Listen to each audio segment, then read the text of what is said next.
कि सबसे पहले साइंटिस्ट है रॉबर्ट हुक।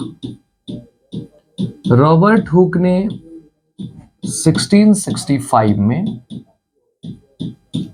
सबसे पहले इन्होंने क्या किया, माइक्रोस्कोप बनाया और उसके बाद ऑब्जर्व किया माइक्रोस्कोप से एक कॉर्क को। जब कॉर्क को देखा तो उसमें हनी कॉम्ब लाइक स्ट्रक्चर दिख रहे थे। इस चीज पे खोज किया था प्लांट में भी, तो हम लोग कहेंगे कॉर्क पे, छिलका, लिविंग एनिमल सेल के लिए। क्लियर? तो सबसे पहले डिस्कवरर हो गए ये भी सेल के, लेकिन लिविंग से अंदर अगर ऑब्जर्व करते हैं तो सेल के अंदर डार्क स्ट्रक्चर है और यही क्या है, न्यूक्लियस डिस्कवरर। तो इसका जाता है कि हाँ, रॉबर्ट हुक को। यही लिविंग सेल होगा तो कहा जाता है लिवेन हुक को। नोट कर लिए गए, यानी इनके द्वारा कहा गया ऑल लिविंग, हम लोग कह सकते हैं। हाय एवरीवन, माय सेल्फ राजन और आप सभी का स्वागत है हमारे यूट्यूब के शानदार सेशन में। कहा है cell the unit of life, उसका आज पार्ट 2 हम लोग क्लास पढ़ेंगे, ठीक है ना। और आज के इस सेशन में हम आपको पढ़ाएंगे सेल डिस्कवरी। क्लास में सबसे पहले हम लोग जो टॉपिक ले रहे हैं वो है सेल डिस्कवरी। तो सेल डिस्कवरी की अगर बात करते हैं आप, तो सेल डिस्कवरी में हम लोग कहेंगे कि सबसे पहले साइंटिस्ट है रॉबर्ट हुक। रॉबर्ट हुक ने 1665 में सबसे पहले इन्होंने क्या किया, माइक्रोस्कोप बनाया और उसके बाद ऑब्जर्व किया माइक्रोस्कोप से एक कॉर्क को। जब कॉर्क को देखा तो उसमें हनी कॉम्ब लाइक स्ट्रक्चर दिख रहे थे। यानी कि सबसे पहले इन्होंने माइक्रोस्कोप लिया और उससे ऑब्जर्व किया कॉर्क को, प्लांट के छिलका को, तो उसमें इनको क्या दिखा, छोटे छोटे कंपार्टमेंट्स, छोटे छोटे कंपार्टमेंट्स दिखे, छोटे छोटे कंपार्टमेंट्स दिखे। और कंपार्टमेंट जो स्मॉल छोटे छोटे कंपार्टमेंट्स हैं, इन सारे कंपार्टमेंट्स को हम लोग कहते हैं सेलुलाई। और ये सेलुलाई की अगर बात करिएगा आप, तो सेलुलाई ही आगे चल करके सेल कहलाया। यानी कि रॉबर्ट हुक सबसे पहले साइंटिस्ट हो गए, first discovered cell which is a plant cell. Clear? यानी कि ये सबसे पहले साइंटिस्ट हैं जिन्होंने सेल का डिस्कवरी किया, और वो भी कैसा सेल था, प्लांट सेल था और डेड प्लांट सेल था, which is a dead plant cell. Clear? हम लोग कहेंगे यहां पर which is a dead plant cell. Clear? चलिए, अब आता है सवाल कि सर ये किस चीज पे खोज किया था, प्लांट में भी, तो हम लोग कहेंगे कॉर्क पे, छिलका पे। क्लियर? इसके बाद इसी सेल डिस्कवरी में अगर कहते हैं हम लोग, तो दूसरे साइंटिस्ट हैं, ये तो चूंकि डेड सेल का खोज किए थे, तो कोई ना कोई साइंटिस्ट होगा जो लिविंग सेल का भी खोज किए। तो अब लिविंग सेल के बारे में अगर कहें, तो दूसरे नंबर के साइंटिस्ट हैं जिनका नाम है एंटन वॉन लेवेनहुक। एंटन वॉन लेवेनहुक। और एंटन वॉन लेवेनहुक ने इनके 9 साल बाद, यानी कि 1674 में इन्होंने डिस्कवर करा लिविंग सेल का। यानी इनके बारे में कहा जाता है ही फर्स्ट डिस्कवर्ड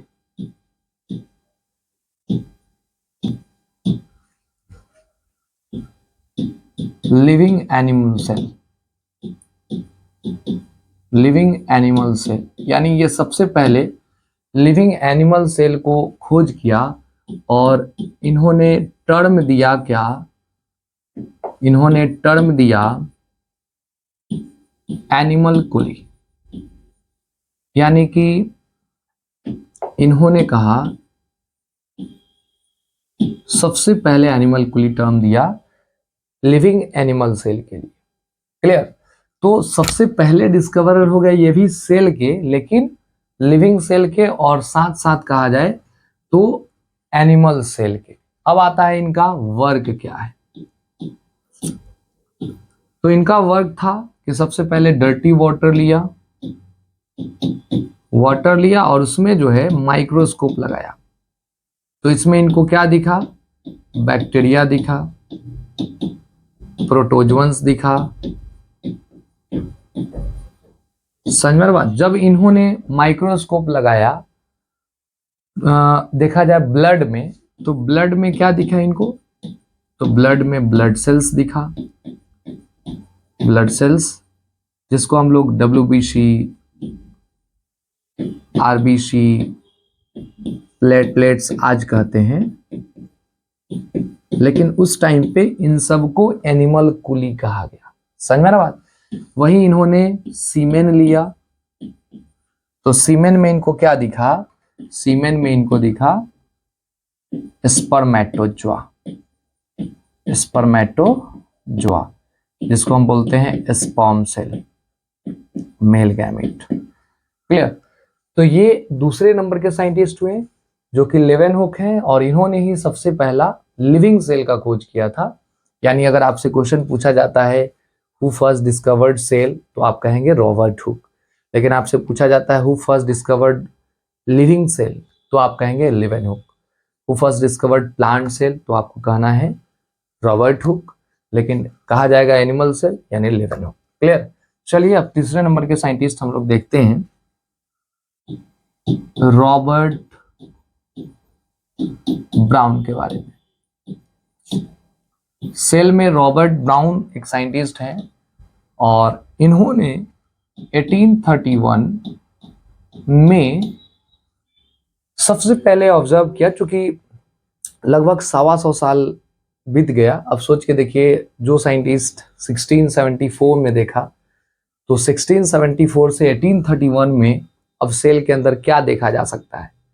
तो समय बदला, माइक्रोस्कोप बेहतर आया, तो इन्होंने क्या किया, उन सेल को ऑब्जर्व करना शुरू किया। यानी इन्होंने एक प्लांट सेल में रूट सेल का ऑब्जर्वेशन किया और न्यूक्लियस का पता लगाया। यानी ही फर्स्ट डिस्कवर्ड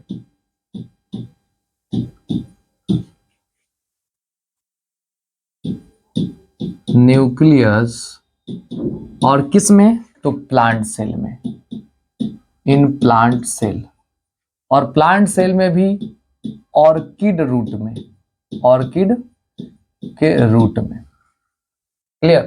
तो रॉबर्ट ब्राउन ने न्यूक्लियस का डिस्कवरी किया प्लांट के अंदर, देखा कि सेल है, और सेल के अंदर अगर ऑब्जर्व करते हैं तो सेल के अंदर डार्क स्ट्रक्चर है, और यही क्या है, न्यूक्लियस है। तो इसका पता लगा। हाँ, न्यूक्लियस का फंक्शन इन्होंने कुछ बताया नहीं, लेकिन न्यूक्लियस के सबसे पहले डिस्कवरर रॉबर्ट ब्राउन ही है। क्लियर। अब आता है सवाल फोर्थ नंबर के साइंटिस्ट। डिस्कवरी में हम लोग अगर बात करते हैं तो फोर्थ नंबर के साइंटिस्ट हैं जिनका नाम है J.E. पुरकिंजे।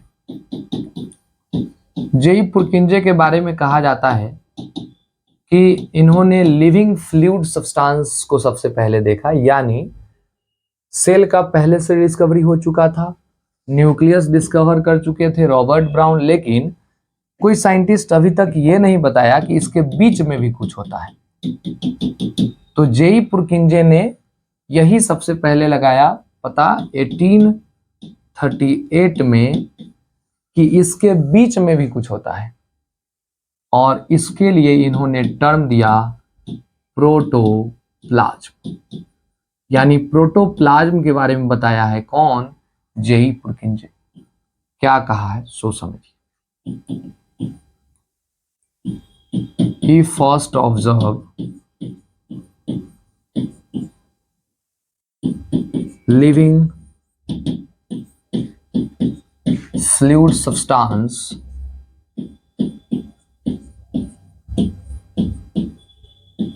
present in cell and called them protoplasm. अब आता है सवाल कि सर प्रोटोप्लाज्म क्या है।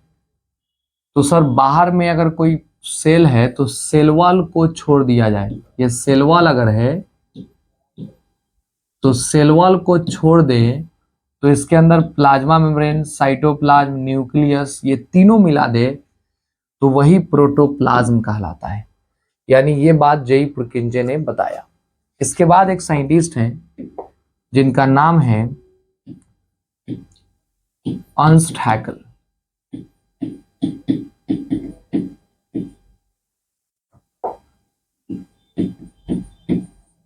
अर्नस्ट हैकेल ये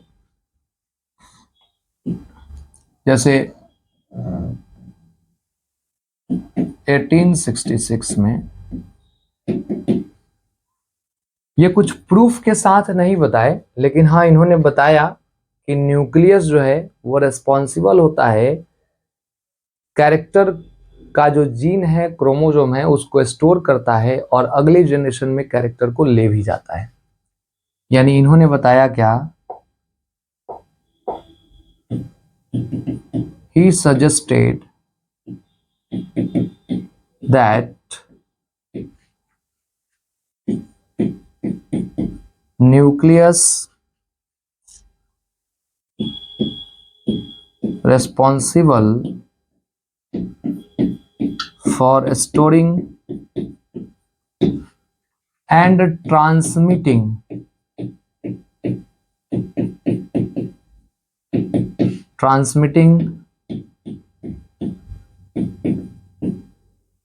हेरिडिटरी कैरेक्टर। न्यूक्लियस जो होता है वो रिस्पॉन्सिबल होता है स्टोर करने के लिए और ट्रांसमिट करने के लिए, ठीक है ना, हेरिडिटरी कैरेक्टर को। ये स्टेटमेंट अर्नस्ट हैकेल का था लेकिन कोई प्रूफ नहीं था, लेकिन ये बाद में सही भी हुआ।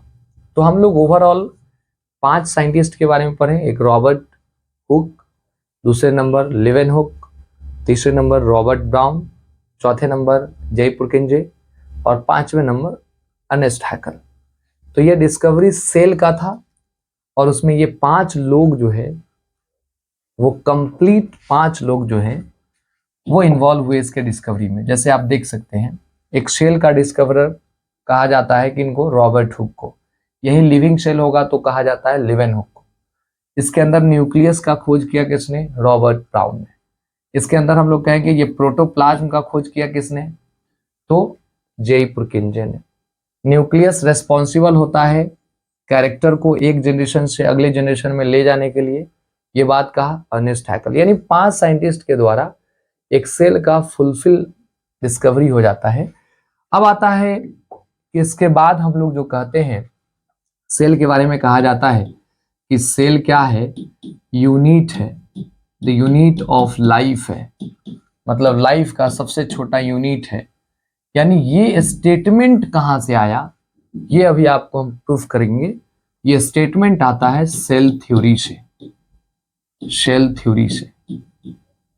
तो आज हम लोग पढ़ने जा रहे हैं अब सेल थ्योरी क्या होता है।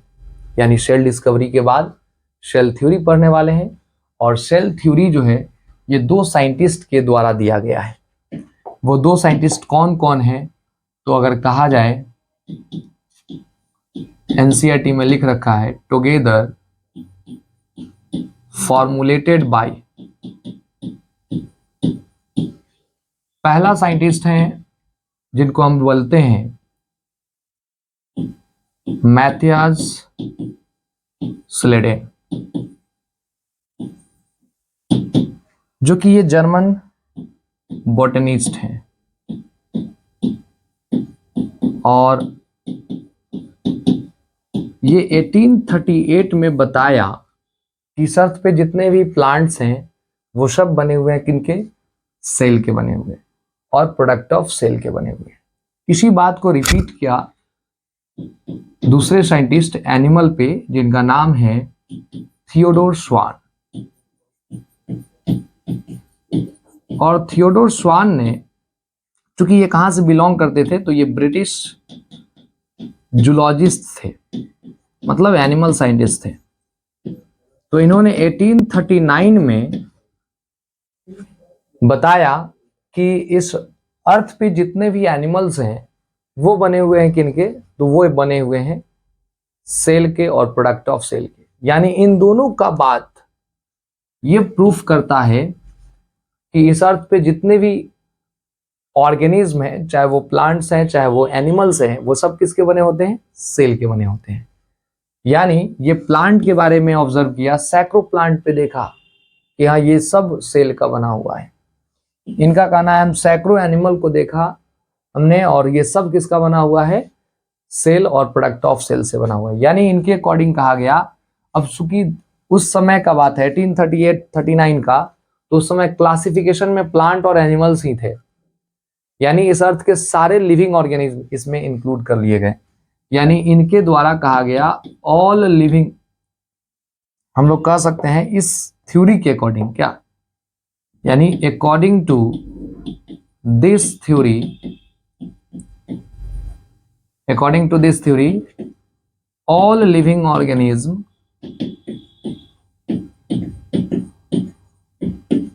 are composed of cell and product of cell। Clear? तो ये सेल थ्योरी के द्वारा बताया गया। यानी कि ये दोनों साइंटिस्ट का हम कंबाइन करते हैं बात, तो प्लांट और एनिमल यानी ऑल लिविंग ऑर्गेनिज्म के बारे में आ गया और सब सेल के बने होते हैं, ये बात निकल के आया। और यही हम लोग सेल चैप्टर का हेडिंग के रूप में लिखते हैं, यूनिट ऑफ लाइफ। यानी जिनके अंदर भी लाइफ है वो सब कहीं ना कहीं सेल के बने हुए हैं। हाँ कुछ एक्सेप्शन है जो आगे हम लोग पढ़ेंगे, है ना।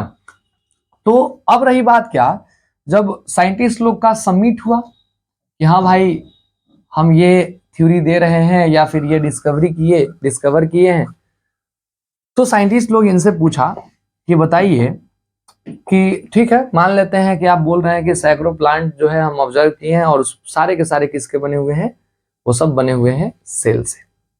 इनके द्वारा कहा गया कि ये सब बने हुए हैं सेल से, जितने भी एनिमल्स हैं वो सब सेल के बने हुए हैं। यानी इस अर्थ पे जितने लिविंग है सब सेल के बने हुए हैं। लेकिन पूछा गया कि बताइए नया सेल बनता कैसे है, तो स्लेडन से पहले पूछा गया, ये नहीं जवाब दे पाए। स्वान से पूछा गया, ये भी जवाब नहीं दे पाए। यानी इस थ्योरी का एक छोटा सा ड्रॉबैक रह गया। ड्रॉबैक क्या रह गया, तो हम लोग कहेंगे ड्रॉबैक ये रह गया कि this theory did not explain how the new cell were formed। Clear? ये नहीं बता पाए, तो इसके लिए अब हम लोग को एक नया थ्योरी पढ़ना पड़ता है जो कि 1855 में दिया था रोडोल्फ विर्चो, जिसको हम लोग बोलते हैं सेल लिनिएज थ्योरी। तो इनके ड्रॉबैक को फुलफिल किया सेल लिनिएज थ्योरी, जो दिया किसने, रोडोल्फ विर्चो ने दिया। कब दिया, 1855 में दिया। ये जहां से भी बिलोंग करते थे वो अपने ही लैंग्वेज में क्या कहा, ओमनिस सेलुला ई सेलुलाई। मतलब इसका ये निकल के आता है कि जितने भी नए सेल है वो पुराने सेल से ही बने हुए हैं। ओमनी सेलुला ई सेलुलाई का मतलब इंग्लिश में कन्वर्ट करते हैं, ये तो मुझे भी नहीं समझ में आ रहा है, आपको भी समझ में नहीं आ रहा होगा, लेकिन हाँ ये स्टेटमेंट इंपॉर्टेंट है, क्या कि ये स्टेटमेंट सीधा आ जाता है। ये स्टेटमेंट किनका है, तो रोडोल्फ विर्चो का है। इसका मतलब होता है new cell arise from pre-existing cell। Clear? मतलब नया सेल ना पुराने ही सेल से बना हुआ है। यही स्टेटमेंट वो लोग नहीं दे पाए, जिसकी वजह से हम लोग को बाद में ये सेल लिनिएज थ्योरी पढ़ना पड़ा। लिनिएज का मतलब होता है डिवीजन, जो लैटिन में लिनिएज कहते हैं हम लोग। लेकिन इसका इंग्लिश मतलब होता है डिवीजन, यानी सेल डिवीजन थ्योरी इसको कह सकते हैं हम लोग अपनी लैंग्वेज में, जो कि ये कहा जाता है कि प्री एग्जिस्टिंग सेल है। क्या ये प्री एग्जिस्टिंग सेल है, और ये क्या है, न्यू सेल है। तो नया सेल कहीं ना कहीं किससे बना, पुराने सेल से बना हुआ है। यही स्टेटमेंट रडाविचो का है, जो बाद में हम लोग को पता चलता है कि अच्छा नया सेल पुराने सेल से बना हुआ है। तो तब तक अब हम लोग को क्या पढ़ना है, दो थ्योरी हो गया। तो अब इसी दोनों को हम लोग जोड़ करके एक नया थ्योरी हम लोग खुद डेवलप करते हैं, जिसको कहते हैं मॉडर्न सेल थ्योरी। और मॉडर्न सेल थ्योरी क्या है, ये रिसेंट सेल थ्योरी हो सकता है आपके एनसीईआरटी में दे रखा हो, लेकिन जरूरी नहीं है कि हाँ वही रिसेंट सेल थ्योरी ही लिखे हम। मॉडर्न सेल थ्योरी कहा जाए तो ये किसी ने दिया नहीं है, बस हम लोग दो थ्योरी को एक साथ जोड़ते हैं। एक तो सेल थ्योरी प्लस दूसरा हम लोग जोड़ते हैं क्या, सेल लिनिएज थ्योरी।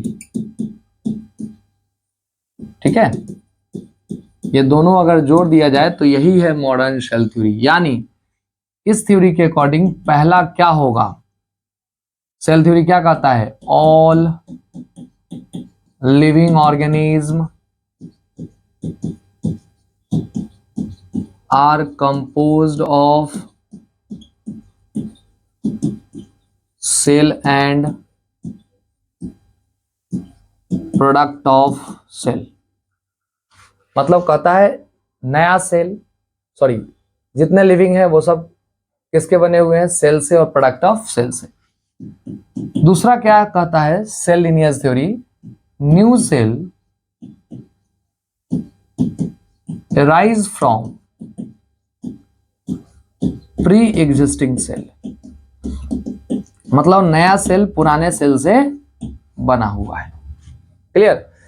तो दोनों थ्योरी जोड़ दिए तो ये हो गया आज का थ्योरी। अब हम लोग को दो थ्योरी नहीं पढ़ के यही पढ़ना पड़ रहा है, लेकिन हाँ चूंकि आपको ऑब्जेक्टिव में पूछा जाता है दोनों थ्योरी से कि हाँ कौन किसने दिया, तो वो भी आपको पढ़ना है। लेकिन हाँ हम लोग उसको आसान करने के लिए ये दोनों मिला दी। लेकिन आपको ये भी ध्यान रखना है कि इसमें एक्सेप्शन है। एक्सेप्शन क्या है, तो पहला वायरस, दूसरा वायरोइड, तीसरा प्रियॉन्स। जैसे वायरस के बारे में कहा जाता है कि जैसे हम बैक्टीरियल वायरस बता रहे हैं, ऐसा है। आप कोरोना वायरस अभी रिसेंट में 1-2 साल पहले 3 साल पहले कोरोना वायरस आया था जोरदार तरीके से वर्ल्ड वाइड, नहीं? तो हम लोग देखें क्या, वायरस में ना दो चीज होता है, एक होता है प्रोटीन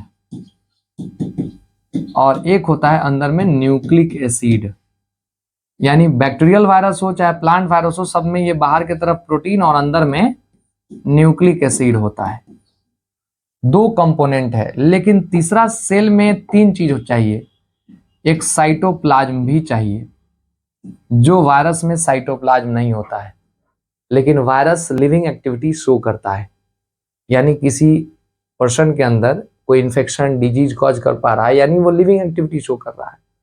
तो वायरस जो है सेल का स्ट्रक्चर कंप्लीट नहीं है फिर भी लिविंग है, ये एक्सेप्शन हो गया। क्या है कि सेल थ्योरी क्या कहता है कि जितना लिविंग है वो सब किसका बना हुआ है, सेल का बना हुआ है। तो वायरस तो सेल का नहीं बना हुआ है फिर भी लिविंग है। वायरोइड के बारे में सुनिए।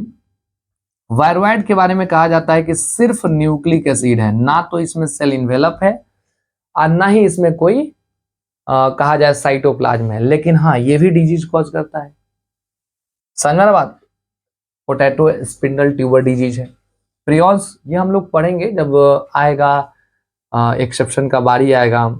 जैसे RH विटेकर का हम लोग क्लासिफिकेशन पढ़ेंगे तो लास्ट में ये पढ़ना है हम लोग को, उस समय बताएंगे। जैसे प्रियॉन्स है मैड काउ डिजीज, इसमें सिर्फ प्रोटीन होता है और इसमें साइटोप्लाज्म नहीं है और न्यूक्लियस नहीं है, यानी कि ना तो न्यूक्लिक एसिड है। तो ये भी सेल का स्ट्रक्चर कंप्लीट नहीं है, फिर भी हम लोग कहेंगे क्या ये लिविंग डिजीज कॉज करता है। तो कहीं ना कहीं ये सब लिविंग तो एक्टिविटी शो कर रहे हैं। हाँ ये इंडिपेंडेंट नहीं है, डिपेंडेंट है। ये लिविंग कब है? तो ये लिविंग है जब किसी लिविंग ऑर्गेनिज्म में इन्फेक्शन करते हैं तब है। समझ में आ रहा बात? तो इसलिए हम लोग कहते हैं क्या कि सर ये जो है ऑर्गेनिज्म जो भी है इसके अंदर, वो एक्सेप्शन में अभी तक 3 आए हैं। अब ऐसा ही बहुत ज्यादा एक्सेप्शन आ जाएगा तो थ्योरी ही बदलना पड़ेगा, लेकिन अभी तक ऐसा कोई ऑर्गेनिज्म नहीं खोजा गया है, इसलिए हम लोग थ्योरी नहीं बदल के इसको क्या करते हैं, एक्सेप्शन में पढ़ते हैं। तो आज हम लोग सेल थ्योरी तक ही रखते हैं, ठीक है ना। हम लोग आज के क्लास में डिस्कवरी ऑफ सेल पढ़े, उसके बाद हम लोग पढ़े कि हाँ ये सेल थ्योरी किसने दिया, सेल लिनिएज थ्योरी किसने दिया, फिर मॉडर्न सेल थ्योरी, इसके बाद दोनों को जोड़ करके हम लोग पढ़े, ठीक है ना। अब अगले क्लास के लिए हम रखते हैं ओवरव्यू ऑफ सेल, यानी सेल का एक ओवरव्यू हम लोग लेंगे सेल का स्टडी करने के लिए, ठीक है ना, कि सेल कैसे आसानी से हम लोग स्टडी करते हैं, किस चीज पे स्टडी करते हैं, सेल का शेप कैसा होता है, सेल का साइज कैसा होता है, ये हम लोग ओवरव्यू में पढ़ते हैं। क्लियर? तो चलिए आज के लिए इतना ही रखते हैं, फिर अगले क्लास में मिलेंगे, और तब तक के लिए इतना ही रखते हैं। अगर आप हमारे यूट्यूब चैनल पे नए हैं तो जरूर दोस्तों के साथ शेयर करिएगा, सब्सक्राइब करिएगा, ठीक है, और अगले क्लास में जुड़िएगा। चलिए, थैंक यू।